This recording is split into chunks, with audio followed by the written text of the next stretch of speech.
Today we're taking a look at these NBA matches, which are happening on Wednesday, December 7, 2022, and giving you our parlay picks, match breakdowns, betting tips and predictions in general on these games. Welcome back to High Stakes. Before we dive into our video, don't forget to subscribe and push that notification bell to get notified as soon as we release these sport prediction videos. Also, check out our perks and join the High Stakes membership. Joining the High Stakes membership is easy, is cheap, but it will help a lot in the growth process of this channel. Plus, if you would like more betting tips and predictions, then check out our Patreon in the link down below. Our new Patreon is a way for us to help you improve your chances of making more money. Multiple plans are available for each and every one of you. By becoming a member of the High Stakes Patreon, you will have access to our best team picks, total picks, parlay picks and much more. Stop wasting hours of your time searching for bad betting predictions that ends up costing you a lot of time and money. Join the High Stakes Patreon now and get the best betting picks. Make sure to watch our videos till the end so you don't miss any of our picks. Brooklyn Nets vs Charlotte Hornets. The Brooklyn Nets are starting to click after a couple months of drama and spectacle. It seems like they are getting back to basketball, have a stable hand in Vaughn at the helm, and are getting healthy. Full loaded, the Nets are one of the top 4 teams in the Eastern Conference. They are pretty close to fully loaded right now, other than Simmons, but honestly, I don't put much value in Simmons, and I don't see him making any difference on the court. So this is a game that should be a no-brainer against one of the worst teams in the conference. The Nets will easily handle their business here. Take the Nets to cover. The better way to attack this game is the under, as Brooklyn's defense is one of the best in the league, while Charlotte's offense struggles to score points. The Nets, as mentioned, are 16-9 in hitting the under this season, while the Hornets are 12-12. Meanwhile, this season, Brooklyn is playing at a pace of 100.5, which ranks 23rd, while they have an offensive efficiency of 111.1.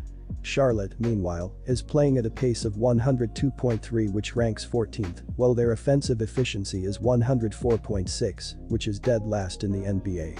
In the Nets' last 10 games, the games are averaging 218.7 ppg, while Charlotte's games are averaging 215.8 ppg, but that includes games in which Boston dropped 140 points on them, which Brooklyn likely won't do. Take the under here. Minnesota Timberwolves vs Indiana Pacers.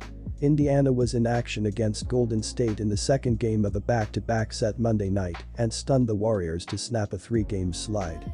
The Pacers entered Tuesday third in the Central Division, 4.5 games behind the Bucks for the top spot in the division. Against Golden State, Indiana jumped to a 13-point lead after the opening quarter and led by 16, less than 3 minutes into the second, before the Warriors rallied. The Pacers trailed 44-42 with 3:40 to play in the first half, before reeling off a 17-6 run to take a 9-point edge at intermission. Indiana saw Golden State rally again to lead 199 with 4:42 to play, before the visitors closed the game on a 13-4 run to win the game. The Pacers shot 47.8% from the floor, including 15 of 39 from three-point range, while holding Golden State to 40.4% shooting to help offset 17 turnovers. Andrew Nembhard led Indiana with 31 points, 8 rebounds and 13 assists in the victory. Minnesota lost for the 4th time in 5 games as they were knocked off by the Thunder at home Saturday night. The Timberwolves entered Tuesday 4th in the Northwest Division standings, 3 games behind the Nuggets for the top spot. Against Oklahoma City, Minnesota trailed by 3 after the opening quarter, by 11 midway through the first half, and by 6 at intermission. The Timberwolves rallied to lead 99-92 with 1:22 to play in the third quarter and led by 4 after 3 quarters. Minnesota led by 5 with 9:48 to go before giving up a 16-2 run that left them down 119-110 with 5:52 remaining. The Timberwolves never got closer than 6 after that en route to the loss.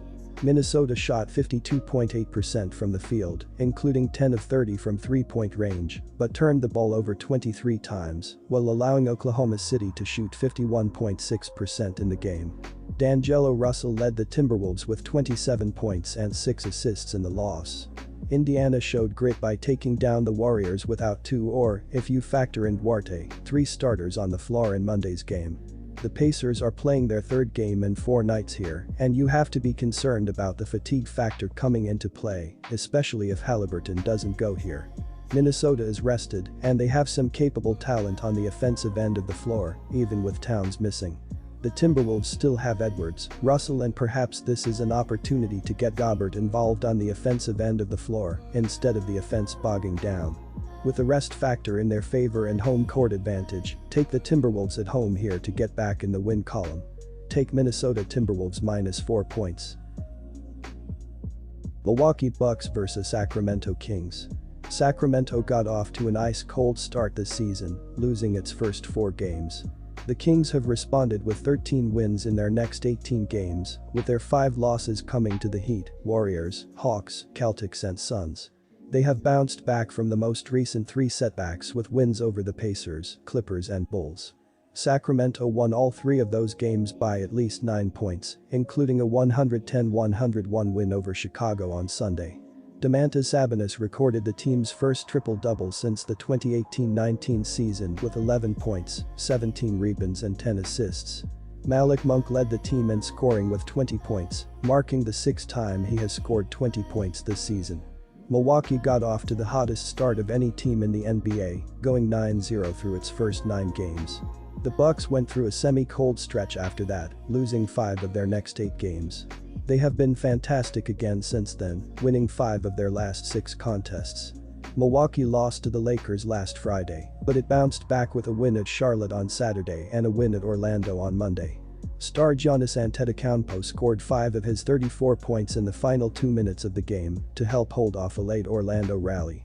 While Sacramento has been one of the steadiest teams in the NBA to bet on this season, I do not think the Kings are a great betting option in this game. They have struggled against some of the top teams in the NBA, with their recent losses coming to the Hawks, Celtics and Suns. Milwaukee is in the same conversation with those teams, and the Bucks present a formidable challenge to Sacramento's high-scoring offense. The Bucks have one of the best defenses in the NBA and have gone 11-3 at home this season. They also have one of their best players back in the lineup after Middleton returned last week, so I am happy to back them on Wednesday. Milwaukee -6.5 points. The Bucks are one of the premier defensive clubs in the NBA. Entering this game with the Kings, they are second in defensive rating and top 5 in opponent points per game and field goal percentage. The Kings come in 6th in pace, but they will have a lot of problems controlling the tempo against one of the best teams in the NBA. Further, the Bucks are second in rebounding percentage and will limit most of the second chance opportunities available to Sacramento here. The Kings are playing well, but they will run into a minor roadblock offensively facing Milwaukee here. Take the under.